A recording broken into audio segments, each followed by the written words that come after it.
Hello, Blackma here. This is my second channel. In this channel, I will bring the freshest Chinese EV news to you. Okay, I've been studying English 2 years, so I can speak a little simple English. I can talk about the car industry, so I use AI translator. So editor, turn on the AI. The first week of July has been an extremely important week for China's automotive industry. First, China unveiled several major new vehicles at the same time, all of which are relevant to global consumers. At the same time, new national safety regulations came into effect, impacting both Chinese consumers and the global EV market. In my opinion, the biggest automotive story this week is the all-new Tank 300. The Tank 300 is, without question, one of the most successful Chinese vehicles in recent years. I have been driving in China for 18 years, and among all Chinese brands, it is personally one of my favorite vehicles. Since its launch, the Tank 300 has built a strong reputation in global markets. In just 5 years, it has attracted nearly 600,000 users, making it one of the most successful Chinese off-road vehicles ever created. My hometown is Xinjiang, a region where off-road vehicles are extremely popular. Years ago, the roads there were dominated by vehicles like the Toyota Land Cruiser, Toyota Prado, some Jeep models, and lower-priced domestic SUVs. But after the Tank 300 appeared, the situation completely changed. In many off-road environments across China, you now see more and more Tank 300s, while the visibility of Land Cruisers and Prados has gradually declined. So today, let's talk about the new Tank 300. The biggest highlight is the new plug-in hybrid system. The Chinese market price is around 260,000 RMB, which is roughly 38,000 to 40,000 US dollars. The hybrid version uses a battery pack close to 60 kilowatt hours.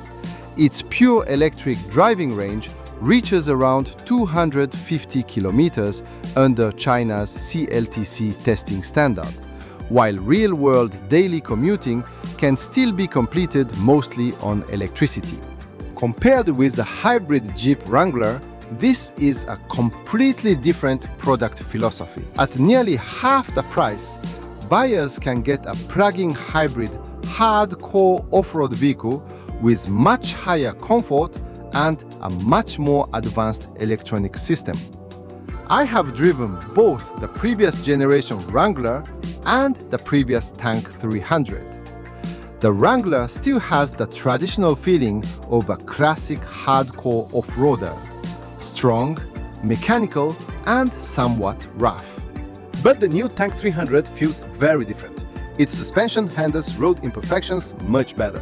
At low speeds, it feels soft and comfortable, closer to a modern SUV. At the same time, it still maintains strong body control over rough terrain. According to official data, the fuel consumption under low battery conditions is slightly above 8 liters per 100 kilometers, which is a very impressive result for a vehicle of this size.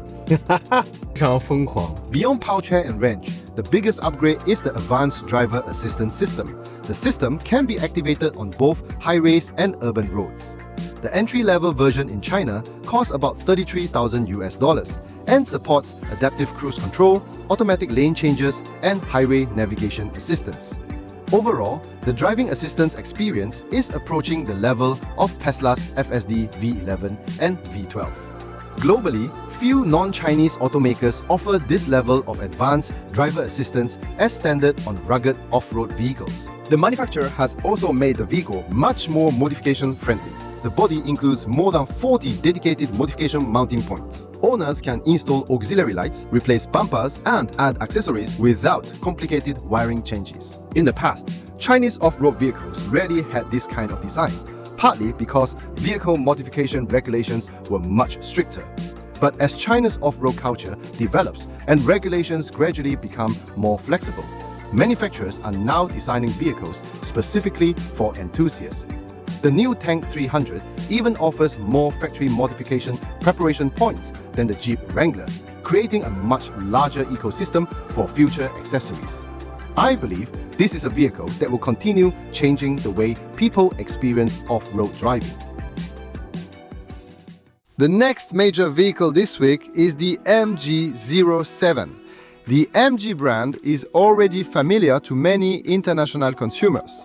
Unlike many Chinese brands, MG has historically had stronger recognition overseas than in China itself. The MG07 is a sporty fastback sedan. It will begin pre-sale later this month, with official information currently focusing on its pure electric version, 800-volt high-voltage platform, and intelligent driving technology. The vehicle measures 4,886 mm in length, with a wheelbase of 2,825 mm. It belongs to the mid-size fastback sedan category, with a design philosophy similar to premium European fastback models. The biggest highlights are its 800-volt architecture, ultra-fast charging capability, and long driving range. The pure electric version offers up to 840 kilometers of CLTC range. The vehicle also uses Momenta's R7 intelligent driving solution. Momenta is one of China's leading autonomous driving technology companies, and its systems are already used by many major automotive brands. The reason Chinese manufacturers often offer both pure electric and plug-in hybrid versions is actually related to China's huge geographic diversity. China has a population of more than 1.4 billion people, and driving conditions vary dramatically between regions. Urban consumers often prefer pure electric vehicles because their daily commuting distances are short and charging infrastructure is convenient. But consumers in Western regions usually travel much longer distances, making plug-in hybrids more attractive because they eliminate range anxiety. The third major vehicle this week is the BYD Seal 08. China's automotive market moves incredibly fast. Every week, multiple highly competitive new vehicles are introduced. The Seal 08 is a large luxury sedan with a length of 5,150 mm and a wheelbase of 3,030 mm. Its size matches traditional luxury executive sedans, but pricing ranges from about 197,000 to 240,000 RMB, or roughly 29,000 to 35,000 US dollars. It is available with both pure electric and plug-in hybrid powertrains. The vehicle offers advanced chassis technology, including BYD's intelligent suspension system. Higher-end versions feature advanced driver assistance systems with LiDAR. Its intelligent driving capability is positioned at the same level as many of the newest Chinese EVs. The pure electric four-wheel drive version can accelerate from 0 to 100 km per hour in around 3.3 seconds. This gives it performance comparable to many high-performance luxury sedans. But its price is only around 30,000 US dollars. Personally, I think this is one of the best-looking BYD sedans in recent years. Compared with previous BYD models, both the exterior design and interior quality have taken a major step forward. Watching BYD transform from a small Chinese manufacturer into a global EV leader has been an incredible journey. The fourth major vehicle is the XPeng MONA L03. Most international viewers are already familiar with XPeng. MONA is a product series created by XPeng for younger consumers and more affordable pricing. The L03 is a compact SUV offering both pure electric and extended range versions. Its pre-sale price starts around 143,800 RMB, which is roughly 21,000 US dollars. The vehicle targets models such as the Toyota RAV4 and Tesla Model Y, while offering many features that are usually unavailable at this price point. It has three major selling points. First, it is one of the few Chinese manufacturers continuing to focus on a pure vision intelligent driving approach, similar to Tesla. It does not use LiDAR. Instead, it relies on cameras and artificial intelligence models. XPeng and industry observers believe its driving assistance experience is among the closest Chinese systems to Tesla's approach. However, I have not completed a full test drive yet, so this is only an industry perspective, not my personal evaluation.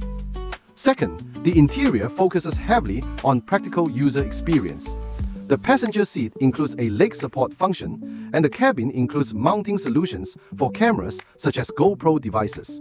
Many traditional automakers do not pay attention to these small but meaningful details. You can clearly see XPeng borrowing some product thinking from companies like Xiaomi, focusing on how consumers actually use their vehicles every day. Third, the exterior design is one of its strongest advantages. XPeng's design team includes former Ferrari designers, and the vehicle has received strong attention among younger Chinese consumers. Many Chinese manufacturers invest heavily in premium large SUVs, but affordable compact SUVs often receive much less design attention. This is where the MONA L03 stands out. It is also designed as a global vehicle. XPeng says it is developing the model for dozens of international markets and adapting it for different regulations worldwide. These are the 4 major vehicles from this week.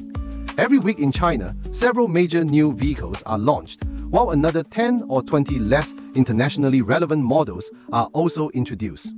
This incredible speed is one of the clearest examples of how quickly China's new energy vehicle industry is developing.